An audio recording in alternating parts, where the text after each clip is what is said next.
네, 오늘 대통령 기자회견을 전후해서 시장이 많이 흔들렸습니다만 결국에는 좋은 자리를 잘 지켜내는 우리 증시입니다. 진단을 해보죠.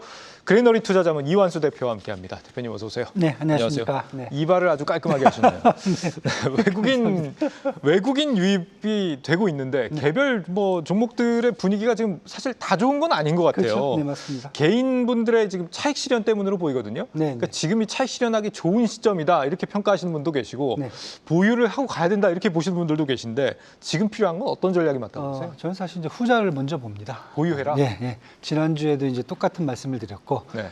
제가 지난주 말씀드렸을 때 가장 먼저 우리 9월달에 봐야 될 게 9월달 위기론보다는 일단은 이제 미국의 연준의 기준금리 인하 정책이라든지 아니면은 외국인의 매수세들. 이런 걸 좀 많이 보자라고 말씀을 드렸어요. 그런데 사실 저는 지금 이제 개인들의 어떤 차익 실현보다는 외국인들이 왜 지금 한국 시장을 계속 매수를 하고 있는지 이걸 보면은 아마 이제 향후 우리 시장이 더 강세로 갈 수 있다. 단 뭐 모든 종목이 가는 게 아니라 네. 차별화돼 갖고 예를 들면 이제 금리 인하라든지 아니면 정부 정책이라든지 아니면 이제 미국 같은 경우 지금 실적 장세가 또 이제 AI라든지 반도체 실적 장세가 커지고 있거든요. 예. 이 실적 장세가 한국에도 똑같이 적용이 될 수가 있다. 이렇게 지금 보고 있기 때문에 그런 측면에서 본다면 일단 뭐 위를 상단은 뚫었어요. 뚫었다고 보면은 네. 저는 여기서 이제 두려워할 필요 없다. 예, 이미 상당 뚫렸기 때문에 이제는 좀 더 마음 편하게 차라리 더 이 차별화된 종목 중에서 저희가 실적도 더 좋아질 것 같고 그다음에 금리나 혜택도 받을 수 있는 종목들 우선적으로 보시자 이렇게 좀 말씀을 드리고 싶습니다. 지금 현재 우리 증시 PBR이 1.1배 수준에 지금 와 있습니다. 네. 오늘 이 대통령 기자회견으로 대주주 양도세 논란은 어느 정도 해소가 된 것 같아요. 네. 우리 증시 PBR 개선이 앞으로 꾸준히 좀 나타날 수 있다고 보십니까? 네, 저는 이제 일단 그렇게 생각을 하고 있고요. 네. 뭐 결론적으로 말씀드리자면 연말까지 한 평균적으로 코스피가 한 1.5배 PBR로 이 정도까지는 올라오지 않을까. 왜냐하면 지금 이제 크게 두 가지가 나눠졌거든요. 네. 상법 개정이 1차, 2차, 이제 3차도 또 들어온단 말이죠. 그럼 여기서 나오는 게 지금 집중 투표라든지 투표제라든지 자사주 소각 같은 경우에는 좀비 기업 퇴출이라든지 순환 출자 구조를 해소할 수 있는 부분이고요. 세제 개편 이제 제가 봤을 때 이번 한 번으로 끝날 것 같지는 않아요. 또 계속 나올 것 같아요. 시장 네. 친화적으로. 그렇다 보면은 배당 소득세 분리과세 이번에 나와 있거든요. 그렇다면 밸류 주식들이 가치가 정상화될 수 있다. 그러니까 결국 합쳐졌을 경우에 시장에서 기대하는 것은 연말까지 대주주들이 더 자기 지분을 확대를 해야 될 것 같고요. 그다음에 유통 물량들이 더 축소될 것 같고 배당도 더 확대될 것 같아요. 이렇다 보면은 저평가된 가치주를 중심으로 투자 전략이 지금 필요한 상황이고요. 네. 이런 상황이 계속될 수 있다. 특히 저는 이제 배당률이 한 4%까지는 올라갈 수 있다. 충분히 올해 같은 경우에 작년 말까지가 한 3% 정도 나왔거든요. 예. 이렇게까지 생각을 할 수 있고 유통 물량도 전반적으로 한 10% 정도 왜냐하면 자사주 소각 이런 것 때문에 줄어들 수 있다. 그다음에 대주주들도 자기 걸 보유하게 더 사야 되잖아요. 예. 이 정도까지 감안한다면 저는 아마 PBR이 한 1.5배까지는 충분히 올라갈 수 있다 이렇게 지금 보여지고 있습니다. 1.5배면 얼마입니까? 지수가 거의 지수는 이제 여기서 네. 저희가 한 15% 정도는 더 올랐어요. 15%요. 네. 기다려 보겠습니다. 지금 주주환원 확대 예상을 가지고 올라왔던 종목들 있지 않습니까? 네, 네. 주로 금융, 네, 증권, 보험, 네, 네. 또 지주사. 그렇죠, 네. 이 섹터들은 전반적으로 다 강세를 갈 수 있습니까? 아니면 이제 좀 차별화가 필요한 구간입니까? 종목 내에서 차별화가 필요하겠죠. 분명히 이제 자사주를 좀 많이 갖고 있는 이제 종목이라든지 아니면은 이제 대주주 지분이 너무 없는데 순환 출자 구조를 갖고 버티고 있는 회사라든지 이런 데들은 사실 이제 좀 뭔가 수정이 좀 필요하거든요. 네. 사실 이런 기업들 위주로 가야 되는 게 맞는 거죠. 지금 투자는요. 말씀하신 대표님 얘기 중에 이제 PBR 매우 낮은 불량 종목들 솎아내겠다는 말씀을 오늘 이 대통령이 했는데 그렇죠, 네. 이 얘기는 그러면 코스닥 쪽에서 뭔가 좀 새로운 변화를 우리가 좀 기대해 볼 수 있는 건가요? 그렇죠. 코스닥에서 지금 사실 제가 아까 말씀드렸던 것처럼 좋은 기업들인데 상장되어 있는 좋은 기업들인데 그럼에도 불구하고 이제 대주주 요건 이런 것들이 좀 안 좋은 회사들은 어떻게 보면 이번 기회에 좋아질 수가 있는 거고요. 그렇지 않고 처음부터 좀비 기업이에요. 좀비 기업은 사실 이런 게 필요 없는 기업들이거든요. 예. 그런 기업들은 제가 봤을 때 이 제도를 해서 적응이 되는 게 아니라 바로 퇴출이 될 수 있다. 저는 이렇게 지금 보고 있습니다. 그렇다고 해서 제가 아까 말씀드렸듯이 유통 물량도 더 줄어들 수가 있다. 이것까지 이제 한번 저희가 확인할 수 있을 것 같고요. 예. 그리고 PBR이라는 게 결국은 아주 안 좋은 회사들이 사라진단 말이죠. 그다음에 괜찮은 회사인데 이러한 이제 제도적인 문제점들이 있던 회사들은 이게 해소가 되면서 더 좋아질 수가 있다는 거죠. 그러면 어떻게 보면 양극화가 되면서 PBR이 더 세게 올라갈 수 있다 이렇게 지금 보여주고 있습니다. 아니, 지금 뭐 고버스를 투자하시는 투자자분들이 굉장히 늘고 있다 그래서 정반대의 상황으로 지금 가게 될 수도 있겠다. 네. 말씀을 듣고 보니까 그런 생각이 드는데 원전 얘기를 또 했습니다. 신규 원전 짓는데 15년 걸린다. 재생에너지는 1, 2년밖에 안 걸리니까 재생에너지 중심으로 가겠다는 의지를 좀 피력하신 것 같아요. 네. 이 뉘앙스에 대해서는 어떻게 평가하세요? 일단은 사실 다 예상을 했던 거고요. 정책적으로 이미 원전에 대해서는 이제 유지보수 쪽만 말씀을 하셨기 때문에 네. 신재생 에너지에 대한 이제 기대감을 사실 더 키울 수 있다. 그렇다고 보면 저희들이 이제 계속 얘기했던 전반기 내내 이 조방원들이 사실은 국내 시장에 주도주 역할을 했는데 네. 이제 원전 쪽은 우리가 갖고 있던 어떤 이제 희망 나레이티브죠. 이 부분들이 이제 많이 훼손됐다. 이미 이제 뉴스케일 파워 때문에 한번 이제 거기에서 저희가 이제 쉽게 해서 기스가 한번 났고요. 그다음에 이제 국내 정부 정책에서 이제 또 한 번 이런 부분이 왔기 때문에 사실 원전 같은 경우 이제 새롭게 재평가돼야 되는 이제 타이밍이 왔다라고 지금 보여지는 거고요. 네. 반대로 신재생 에너지 요즘 되게 강세로 가고 있거든요. 거기다 금리나 수혜까지 본다면은 네. 저는 신재생 에너지 쪽 특히 뭐 오늘 당장만 봐도 두산 퓨어셀 같은 경우에는 미국에서 이제 수소전지라든지 이런 부분들이 또 이제 부각이 되고 있거든요. 예, 연료전지 그렇죠. 사업이. 네. 그렇다 보면 국내 같은 경우는 사실 이런 신재생 에너지에 또 강점을 갖고 있고 중국의 어떤 공급을 우리가 대체할 수 있는 그런 역할을 충분히 할 수가 있기 때문에 예. 저는 이렇게 본다면은 결국 정부가 국내에서 추진하고 있는 뭐 서해안 고속도라든지 아니면 아리백 산단이라든지 이런 부분들이 신재생 에너지와 연관돼 갖고 일단은 숏은 원전이 될 것 같고요. 롱은 일단 신재생 에너지 쪽으로 보셔야 되겠다. 네. 이렇게 지금 말씀드리겠습니다. 재생에너지라는 게 뭐 풍력, 태양광만 볼 건 아닌 것 같아요. 그렇죠. 이제 점점 수소까지 다양해지는 보셔야 것 돼요. 같습니다. 네. 수소까지도. 네, 네. 자, 미국도 지금 오늘 우리 증시와 상황이 조금 비슷해 보입니다. 생산자 물가 지수가 생각보다는 굉장히 낮게 나왔는데 이달 연준 금리 인하 기대감을 굉장히 키우는 이슈임에도 불구하고 나스닥 자체는 보합 수준 그렇게 대단히 막 높아지고 있지는 않는 상황이거든요. 네네. 이건 어째서라고 보세요? 사실 저는 일단 뭐 수익 실현이 잠깐 나왔다라고 지금 보고 있고요. 이게 뭐 장기적인 요인으로 하락을 급락을 유도할 거라 보지는 않습니다. 오늘 같은 경우는 사실 이건 이제 소비자 물가 지수가 아니라 생산자 물가 지수거든요. 예. 그렇다 보니까 시장에서 나오는 게 8월 8일부터 이제 상호관세가 시작됐기 때문에 8월 달 인플레이션 지표가 얼마나 나왔는가에 따라서 앞으로가 이제 사실 문제가 될 수 있다라고 봤는데 일단 생산자 물가 지수는 전달에는 3.3% 전년 대비해서 증가를 했는데 이번 달 같은 2.6%를 크게 하락을 했거든요. 근데 하락한 요인이 일단 시장에서 분석하기로는 기업들이 아직까지는 비용을 전가시키지는 않고 있다. 이렇게 지금 분석을 하고 있어요. 그래서 그런 부분 약간 시장에서 뭔가 좀 아까도 또 말씀드렸던 그런 기스를 좀 내지 않았나 이렇게 지금 보여지고 있고요. 하지만 중요한 건 아니다. 저는 이렇게 네. 보고 있고요. 한국말 쓰세요. 네. 죄송합니다. 약간 이제 데미지가 있었다. 네. 그것도 한국말은 아닙니다. 네. 네. 그렇군요. 알겠습니다. 뭐 좋은 말이 잘 안 나오네요. 네, 일단. 네. 그래서 오늘 같은 경우에 사실 소비자 물가 지수를 좀 기다리면서 시장이 관망세로 잠깐 돌아섰다고 지금 보여지고요. 근데 소비자 물가 지수 같은 경우 일단은 뭐 바로 이제 이 상호관세에 대한 그 영향을 이제 바로 받을 수가 있기 때문에 오늘 이제 소비자 물가 지수가 더 중요하다고 보는데 지금 시장에서 나오는 것은 7월 달에 소비자 물가 지수가 전년 대비 2.7% 상승을 했어요. 그런데 예. 지금 시장 전망치는 2.9% 좀 높여나 있어요. 근데 제가 보기에는 이렇게 높게 나오지는 않을 것 같다. 전달하고 동일하지 않을까. 왜냐하면 시장에서 전반적으로 지금 유가가 지금 60달러 선까지 많이 떨어져 있고요. 예. 그다음에 국제 원자재 가격이 최근에 되게 안정화가 좀 많이 됐거든요. 그래서 그런 측면에서 본다면은 이제 8월 달 소비자 물가 지수도 그렇게 세게가 안 나온다라고 했을 경우에는 지금 중요한 것은 일단은 9월 17일 날 연준 기준금리잖아요. 네. 근데 기준금리를 내린다는 것에 대해서는 다 동의를 하고 있어요. 그런데 네. 지금 소비자 물가 지수, 이 생산자 물가 지수에 영향을 미칠 수 있는 것은 다른 게 아니라 그럼 50bp 빅컷을 할 것인가? 네. 아니면 빅컷을 안 하더라도 연말까지 3번 이상 연속적으로 금리를 내릴 것인가? 이거에 영향을 주는데 저는 일단은 빅컷이라든지 3번 연속으로 가는 쪽이 더 희망이 크다. 네, 이렇게 지금 보고 있습니다. 그래서 물가가 오늘 밤에 만약에 생각보다 좀 덜 오른 걸로 나오면 비컷 가능성도 있다. 네, 그렇게 좀 많이 보고 있고요.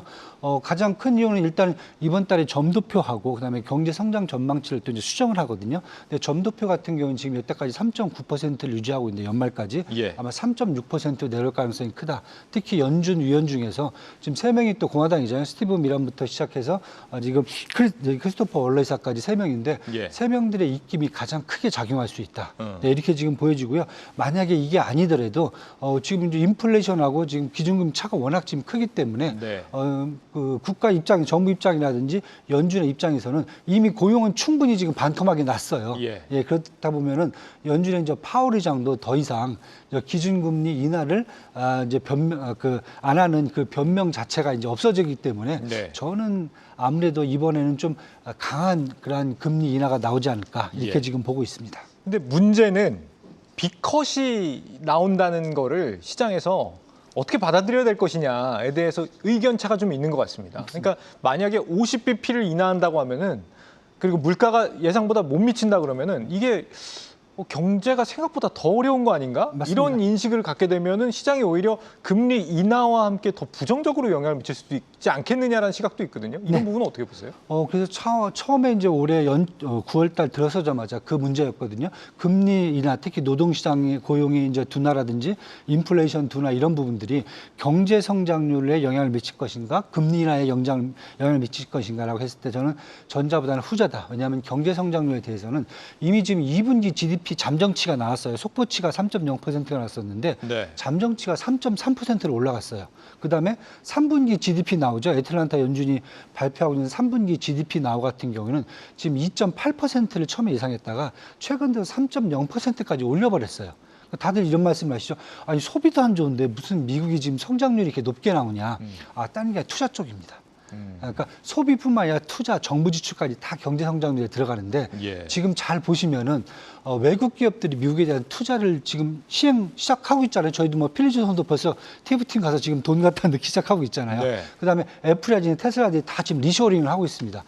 이런 부분들 본다면은 투자 쪽이 지금 시장을 강하게 밀어붙이고 있고, 그다음에 연방 정부의 지출이 사실 이제 6월 달에는 조금 좀 많이 떨어졌어요. 흑자로 좀 전환됐었어요. 그런데 다시 보니까 7월 달에 1,000억 달러 또 넘게 또 다시 또 적자로 들어갔어요. 네. 그러니까 정부 지출 또 늘어나고 있다는 거죠. 어. 그렇다고 하면 우리가 그냥 소비 쪽만 봐야 되는 게 아니라 전체적인 경제를 봤을 경우에는 성장률 쪽에서는 지금 아마 이번에 저도 이제 경제 성장 전망치가 또 이제 17일 날 또 발표가 수정이 되잖아요. 예. 연준이 6월 달에 1.6%로 하향 조정을 해놨는데 저는 한 1.8%까지 다시 상향 조정이 되지 않을까 이렇게 보기 때문에 경제 성장률 쪽보다는 일단은 저는 금리 인하 쪽에 먼저 이제 무게를 두시는 게 더 좋지 않을까 이렇게 지금 보고 있습니다. 그렇군요. 대표님, 이 지금 주도 섹터들을 보면은 이미 고점까지 와 있는 섹터가 있고 아직은 좀 못 미치는 섹터도 있고 그렇죠. 그렇습니다. 네, 어떻게 좀 많죠. 평가를 하세요? 일단은 지금 저는 이제 크게 한 세 가지로 지금 분류를 하고 있는데요. 네. 기존 주도 업종 같은 경우는 이제 고평가 국면에 이미 들어와 있다. 특히 조방원 같은 경우에는 저희가 이제 1차 이제 그 성장 모멘텀은 사실 유럽발 수주에서 다들 왔고요. 네. 2차 성장 모멘텀은 최근 한 4개월 동안 이렇게 유지를 했었는데 그 이제 2차 성장 모멘텀들이 조금 이제 시간이 많이 필요하다고 지금 이제 시장에서 판단이 되기 때문에 결국 이제 밸류에이션은 좀 고평가돼 있다고 보셔야 될 것 같아요. 그다음에 이제 미국발 상호 관세에 따라서 강제적으로 조정 국면이 들어간 섹터는 뭐 잘 아시다시피 자동차하고 2차 전지를 그렇게 보셔야 될 것 같고요. 네. 반면에 이제 제가 계속 이제 하반기 내내 이제 금리나 말씀을 드렸고요. 그다음에 새로운 제도에 좀 적응을 해야 된다. 이 제도에 적응에 따른 결국은 실적이 좀 더 좋아질 수 있는, 그러니까 실적 장세로 들어갈 수 있는 업종들은 저는 일단 반도체, AI, 핀테크, 그다음에 신재생 에너지하고 제약바이오 쪽은 앞으로 실적 장세로 들어갈 수 있는 그러한 분야이기 때문에 이쪽을 조금 더 주의 깊게 보셔야 된다. 그러면서 지수가 사실 어떻게 보면은 그동안 끌고 왔던 업종들이 있는데 예. 그게 좀 약간 바뀌지만은 결국은 제가 봤을 때는 이제 반도체라든지 AI, 핀테크, 뭐 신재생 에너지, 제약바이오 쪽은 지수를 더 끌고 갈 수 있는 여지가 충분한 그런 업종이기 때문에 우리 이제 방금 전에 캐스터분도 말씀드렸지만은 예. 시장이 이미 이제 이 천장을 캡을 뚫은 만큼 저는 조금 더 추진력을 갖고 지수가 더 끌어올려가지 않을까 이렇게 지금 보고 있습니다. 이런 그 섹터의 추가 성장에 대해서 우리가 좀 경계감을 갖는 이유는 경제가 지금 좀 어려워지고 있기 때문이거든요. 9월 초순 미국으로의 수출이 지금 확실히 감소했습니다. 마이너스 8.2%. 전체 일평균 수출도 8.4% 감소로 나왔는데 우리 기업들 펀더멘털이 약화되고 있는 것 같거든요. 지금 3분기 실적 부진에 이제 좀 대비해야 되는 상황 아닌가요? 네, 그렇게 이제 볼 수도 있고요. 근데 사실 뭐 지금 보시다시피 일단 수출 쪽 관련돼 있는 업종들이 어떻게 보면 좀 차별화가 좀 심화될 수 있다 저는 이렇게 보고 있거든요. 예. 그러니까 자동차 같은 경우는 사실 눈에 보이게 미국에 대한 수출 부분들이 확실히 줄어들고 있고 뭐 전자제품, 가전제품들 뭐 이런 부분들은 확실히 눈에 보이게 이제 상호관세 영향을 받는 모습을 보이고 있고요. 네. 반면에 지금 미국이 이렇게 반도체 이런 부분을 얘기를 해도 실적이 더 늘어날 수 있는 부분들은 뭐 눈에 딱 보이시겠지만 반도체라든지 조선이라든지 뭐 K뷰티, K엔터는 반대로 그러한 그 어떤 단점들을 네. 충분히 극복해 나가는 부분도 확실히 눈에 띄거든요.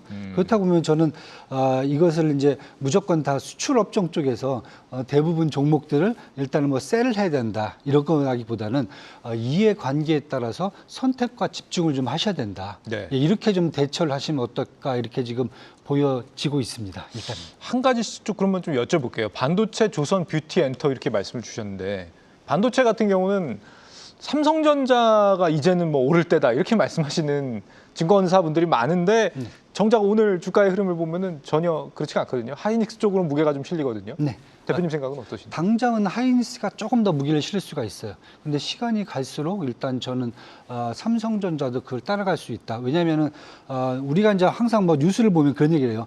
한국이 미국의 반도체 산업에 대항을 해야 된다. 이렇게 얘기를 하는데 사실 대항할 필요가 없어요. 왜냐하면은 미국의 반도체 산업하고 한국의 반도체 산업, 대만의 반도체 산업은 상호 보완적으로 다 연결이 돼 있어요. 네. 그러니까 예를 든다면은 지금 마벨 테크놀로지가 CXL 제품을 새로 지금 출시하는 거 나오잖아요.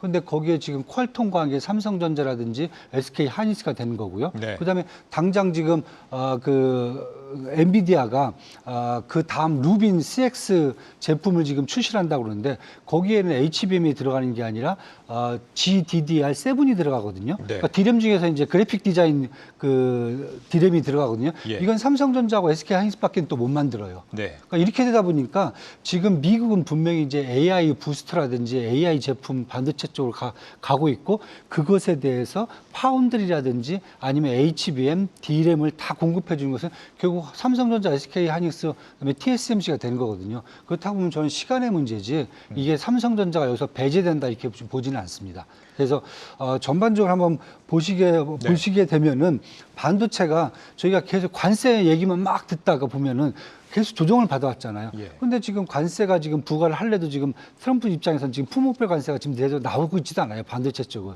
계속 지금 엔비디아 그다음에 오라클 여기에다가 뭐 AMD 이런 회사들의 실적에 따라서 국내 SK 하이닉스 밸류체인 그다음 삼성전자 밸류체인들이 계속 맞춰서 움직이고 있기 때문에 네. 결국 시간의 문제지 결국 어디가 하나가 뭐 승자가 되고 어디가 뭐 루저가 된다 이런 지금 분위기는 아니라고 저는 보고 있습니다. 뷰티 쪽은 어떻습니까? 뭐 뷰티 지금 수출은 잘 나온다고 하는데 그 안에서 지난번 실적 때 보면은 그냥 일반 제품 파는 쪽은 아무래도 좀 실적이 안 좋게 나왔고 네. 예상보다 네, 뷰티 디바이스 쪽은 또 강하고 이랬거든요. 네 맞습니다. 좀 이렇게 차별화된 시도가 필요할까요, 이제는? 저는 이제 뷰티 디바이스 쪽은 사실 이제 중국 이외 쪽에서 좀 많이 수요가 있었고요. 예. 사실 이제 제품단은 사실 중국 쪽 수요가 많은데 사실 2분기 실적 때까지 중국에 대한 매출이 그렇게 크지는 않았거든요. 그런데 저는 이제 디바이스 쪽뿐만 아니라 앞으로는 이제 중국 9월달에 또 이제 저희가 예상을 하고 있잖아요. 요커들도 이제 엄청나게 온다라고 네. 지금 예상을 하고 있기 때문에 그거 기대할 만한 겁니까, 그거는 진짜? 저는 기대를 하셔도 될 것 같아요. 이번에 중추절하고 국경절이 합쳐갖고 거의 한 일주일 넘게 논다고 하면 안 되죠. 예, 저기 휴가 기간을 갖게 되거든요. 네. 네, 충분히 한국에 올 수 있는 여지는 충분하다. 노는 거 이렇게 맞죠. 지금 보고 예. 있습니다. 네, 많이 좀 놀러 오시길 기다려 네, 해보고 그렇게 있고요. 보고 있습니다. 네. 그러면은 이제 뷰티 디바이스 쪽이 아닌 쪽도 왜냐하면 제가 이걸 여쭤본 이유가 뭐 파마 리서치 이런 쪽 보면은 많이 오르곤 있는데 또 너무 많이 오른 거 아닌가 네. 이런 또 염려도 되고 밸류에이션 측면에서. 네. 맞습니다. 상대적으로 또 뭐 코스맥스라든지 한국콜마라든지 토니모리 같은 이런 제품군 쪽은 사실 좀 오르다가 좀 스톱을 하고 좀 약간 조정도 받는 모습이거든요. 예. 그런데 최근에 이제 뭐 중국과의 어떤 관계 쪽에서 조금 이제 불미스러운 일이 몇 개 나오니까 시장이 거기에 적은 제품군들은 좀 반응을 했다라고 보고요. 대신 이제 파마리서치 이런 이제 디바이스 쪽들은 계속 그래도 뭐 조정 받으면서 계속 상승하는 모습을 보인다라고 보면은 저는 두 개로 좀 양분돼 있던 제품군과 디바이스로 좀 양분됐던 것이 결국은 수렴하지 않을까 이렇게 지금 저는 좀 판단을 좀 합니다. 네.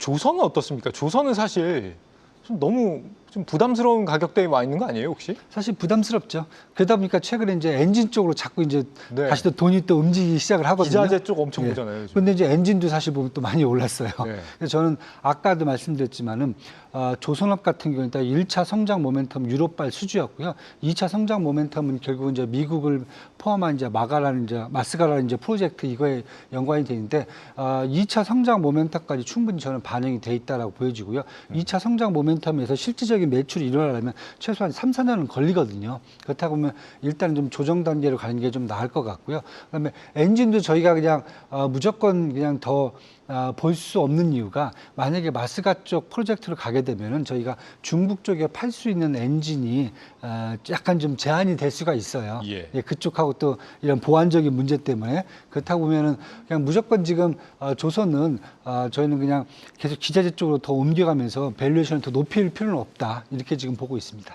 네. 지금 사상 최고치를 또다시 경신하고 있는 오늘 아닙니까? 내일도 또 재경신할 거라고 기대하세요? 저는 뭐 9월달 내내 계속 9월 달 내내? 네네 계속 가지 어허. 않을까. 일단 첫 번째가 제가 말씀드렸듯이 미국의 이제 기준금리 인하에 대한 기대감이 한국에도 지금 충분히 적용되면서 네. 결국은 우리가 원화가 강세로 갈 수 있는 여지가 충분해졌거든요. 그렇다면 외국인들의 수급이 그냥 단발로 끝날 것 같지는 않아요. 네, 9월달 내내 이루어질 수 있다라고 일단 네. 보고 있고요. 그다음에 두 번째는 반도체 쪽에서 미국이 실적 장세가 지금 엄청 AI 쪽에 크게 나오는데 이 미국의 AI하고 반도체 있던 실적 장세가 결국은 한국의 실적 장세로 이어질 수 있다. 특히 반도체 AI뿐만 아니라 플랫폼, 뭐 핀테크 이런 회사로 다 실적 장세가 이어질 수 있기 때문에 이거에 대한 기대감도 저는 크다라고 보고 있고요. 마지막에는 세 번째로는 이제 정부가 계속 이제 새로운 시스템을 지금 도입해주면서 시장이 거기에 적응을 하면서 이해관계를 다 잡아주고 있기 때문에 예. 거기에 관련된 종목들까지 이렇게 본다면은 물론 과거에 우리가 했던 주도주들에 대해서는 좀 실망감을 이제 가질 수 있는 단계에 와 있긴 하지만은 예. 새로운 쪽에서의 업종들의 어떤 주도적인 섹터들이 눈에 보이기 때문에 그런 쪽으로 보시는 게 어떻겠나 이렇게 좀 보여집니다. 네, 오늘 말씀은 여기까지 듣겠습니다. 그레너리 투자자문 이완수 대표와 함께했습니다. 대표님 오늘도 말씀 잘 들었습니다. 감사합니다.